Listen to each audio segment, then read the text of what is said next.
Welcome to the top 10 Doomsday Cultists. Ever since Nietzsche told us that God is dead and mankind killed him, human beings have sought to worship at the feet of other deities, like the National Health Service, the BBC, and COVID. But now that we have squeezed the virus dry, we're on to the real Green Deal, the climate catastrophe. At number 10, we have Extinction Rebellion.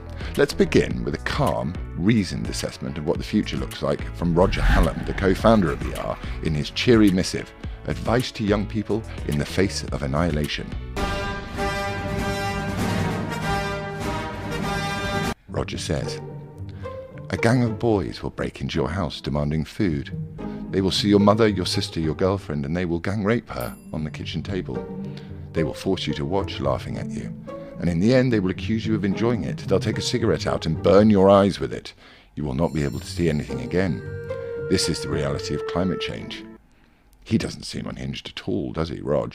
Not to be outdone, the Blair babies at the Met Office are up the ante this week. Good afternoon to you. Earlier on today, apparently a woman rang the BBC and said she heard that there was a hurricane on the way. Well, if you're watching, don't worry, there isn't. They used to predict the weather based on science and facts, but this week they turned their hands to science fiction, putting out an extraordinary report that by 2100, Britain would resemble the world of Mad Max, with scorched earth, child labour, enforced conscription, and worst of all, the privatised NHS. Get in. No. Call me old-fashioned, but all I want from the weather people is, will I need to take an umbrella to work tomorrow, and what are the odds of a white Christmas this year? Don't worry, there isn't. In his 80s, everyone's favourite war criminal, Tony Blair. Rather than pacing a jail cell close to The Hague where he belongs, he's grifting his own way into the climate change debate. Tony says it's not too late to avert climate catastrophe. All you need to do is donate huge sums of money to the Tony Blair Institute for Global Change. Blair said his people are now embedded in governments around the world, like lockdown Leninist Jacinda the Hun, who began her own cultural revolution working in Tony Blofeld's policy unit.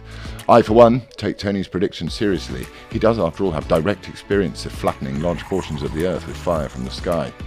In at 7, once and still irreplaceable national treasure David Attenborough. He used to delight our screens with scenes of ingenious killer whales plucking cuddly little seals off the beach before taking them out into deeper water to play volleyball with them. But David, long-term patron of Population Matters, if that sounds spooky I suggest you Google it, said all of our environmental problems would become easier to solve if we had fewer people.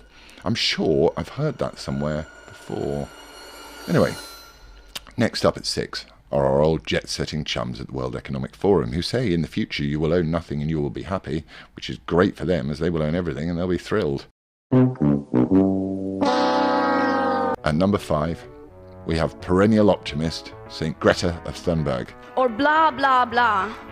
She's torn a generation away from cider, regrettable sexual encounters and experimentation with different coloured tablets in nightclubs, and instead turned children into nut-allergic, parent-lecturing eco-balls.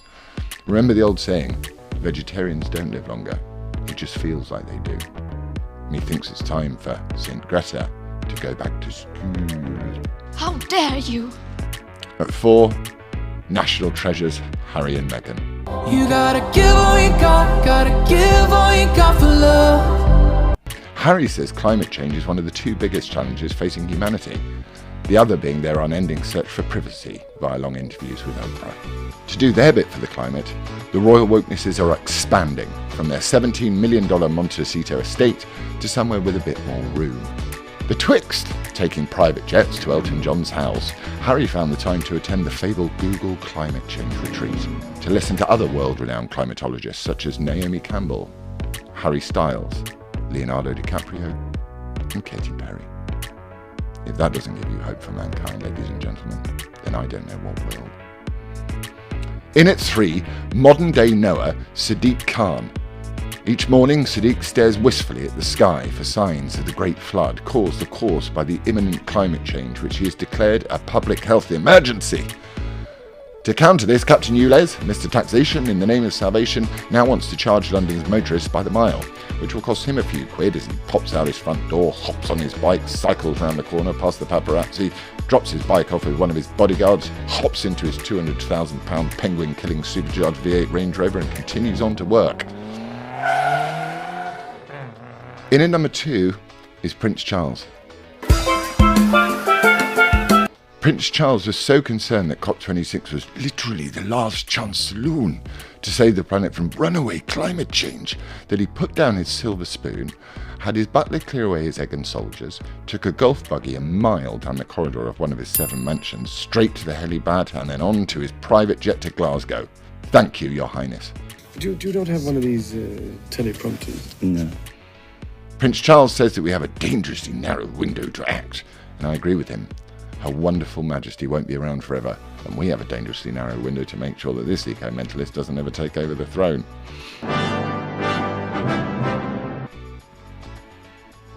But once again, topping the poll, at number 1, is our very own dear leader of the People's Republic of Great Britain and the Green Party, Boris Johnson. We need to get rid of coal, cars and cash, says Boris, but presumably not wine, cheese, mistresses or Downing Street raves. He said, "It's 1 minute to midnight," at which point a startled number 10A, briefcase in hand, ran round the corner to the Tesco Express for some more camembert and claret so they could party the night away. As I said at the beginning, mankind will always search for meaning, something to rally around for the greater good.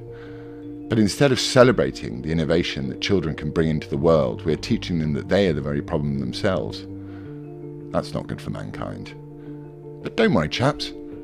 Wait till we get on to education. See you next week.